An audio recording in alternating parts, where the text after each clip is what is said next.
पंजाब में जो election tribunals का मामला है वो आज सुप्रीम कोर्ट के सामने चला।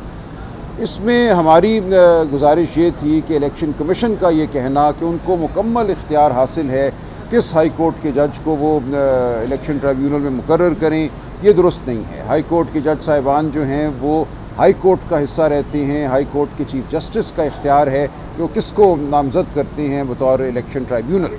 अगर इलेक्शन कमीशन को कोई एतराज़ है तो वो अपना एतराज़ बताए। और इस मामले में जो लाहौर हाई कोर्ट के 6 जज साहिबान चीफ जस्टिस शहजाद अहमद ख़ान साहब ने नॉमिनेट किए थे, नामज़द किए थे, उनमें से 4 को इलेक्शन कमीशन ने रद्द कर दिया था और कोई वजह नहीं बताई थी और ये मौक़िफ़ अपनाया था कि हमारा ये इस्तेहक़ाक़ है और चीफ जस्टिस साहब का काम है कि हमें पैनल दें जिसमें से हम चुनें। तो ये बात तो आज सुप्रीम कोर्ट ने नहीं तस्लीम की। फ़ैसला आएगा कि पैनल की बात बिल्कुल गलत है, ये चीफ जस्टिस का इस्तेहक़ाक़ है कि वो नाम दें और उन नामों को ही अपॉइंट करना होगा एज इलेक्शन ट्राइब्यूनल, माँ सवाई ये कि किसी जज साहब के हवाले से कोई वजह बताई जाए।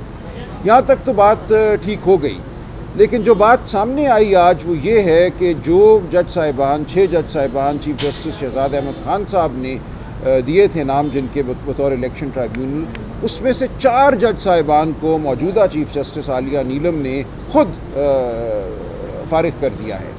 यानी कि चीफ इलेक्शन कमिश्नर के साथ एक मुलाकात में 6 में से 4 जज साहिबान के नाम वापस ले लिए गए हैं। अब ये 4 जज साहिबान वो हैं जो मुकदमे सुन रहे थे, इलेक्शन अपीलें सुन रहे थे और इनके बारे में आम तासुर ये है हम वकला में कि बहुत आज़ाद मंश हैं, ये खौफ में नहीं आते, दबाव में नहीं आते। तो ये हमें अफसोस है कि उन 4 जज साहिबान के नाम वापस लिए गए हैं बज़ाहिर कोई वजह बताए बग़ैर। और इससे अब क्या असर होगा इलेक्शन पिटिशन्स पर, ये हमारे सामने है। हम समझते हैं कि इस बात का अच्छा असर नहीं होगा।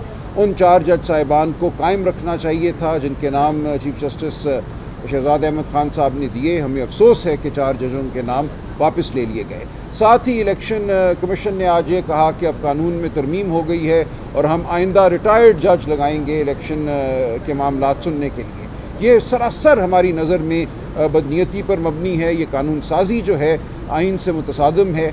एक काम जो जज के करने वाला है वो आप एक ऐसे शख्स को देंगे जिसकी रोज़ी रोटी जो है वो इलेक्शन कमीशन से मुंसलिक होगी, उसको वो मायदे पर रखेंगे, माहाना तनख्वाह देंगे। और हम ये समझते हैं कि रिटायर्ड जजों को इलेक्शन के मामलात देना इलेक्शन के मामलात को दफनाने के मुतरादिफ है। और पहले भी ऐसा ही होता रहा है कि असम्बली की मुद्दत ख़त्म हो जाती है और इलेक्शन की जो अपीलें हैं वो ख़त्म नहीं होती। तो यहाँ यही मंसूबा नज़र आ रहा है और इस मंसूबे के ख़िलाफ़ भी हम हाई कोर्ट जा चुके हैं। रिटायर्ड जजों की तैनाती के हवाले से भी पटिशनें दायर हैं, उनमें हम देखते हैं क्या फ़ैसला होगा और ये मामला वापस सुप्रीम कोर्ट में आता है तो क्या फ़ैसला होगा। तो इसलिए इस वक्त जो सूरत हाल है इलेक्शन मामलात के हवाले से, इलेक्शन ट्राइब्यूनल्स के हवाले से, ख़ास तौर से पंजाब में वो तसल्ली बख्श नहीं है। आज एक फ़ैसला तो आ गया लेकिन इस फ़ैसले का नतीजा जो है हमारे सामने आएगा और बिलखुसूस ये रिटायर्ड जज अगर कायम रहते हैं बतौर इलेक्शन ट्राइब्यूनल तो फिर मुझे कोई तवक्को नहीं है इंसाफ की।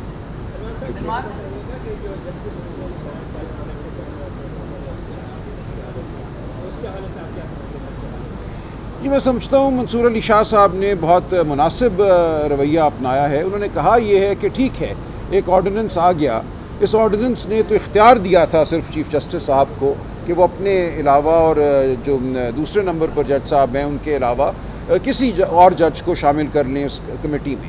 इसका ये मतलब नहीं था कि ज़रूर तीसरे नंबर पे जो सीनियरिटी के लिहाज से जज हैं मुनीब अख्तर साहब उनको बाहर किया जाता और जो चौथे नंबर पर जज साहब हैं उनको शामिल किया जाता, जबकि मुनीब अख्तर साहब ने कोई माजरत नहीं की थी, वो कमेटी में अपना काम कर रहे थे।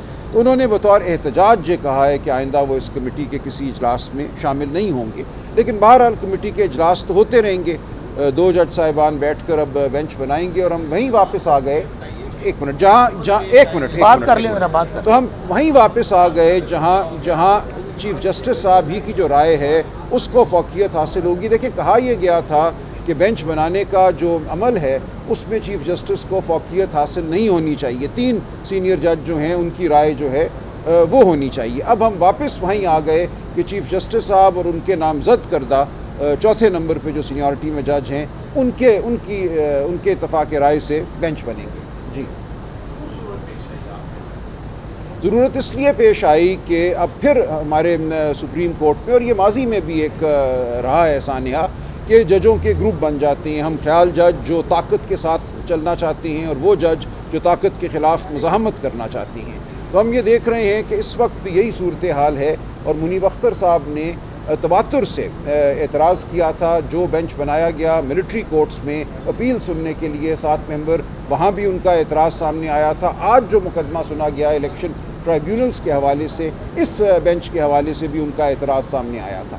تو منیب اختر صاحب کا مسلسل یہ تقاضا تھا یا رائے تھی کہ ہمیں بینچ جو ہیں وہ ایسے نہیں بنانے چاہیے جن میں صرف وہی جج صاحبان ہوں جن کے بارے میں یہ تاثر ہے، یہ درست ہو یا نہ ہو، تاثر ہے کہ وہ حکومت کے حمایتی ہیں یا طاقتور طبقوں کے حمایتی ہیں۔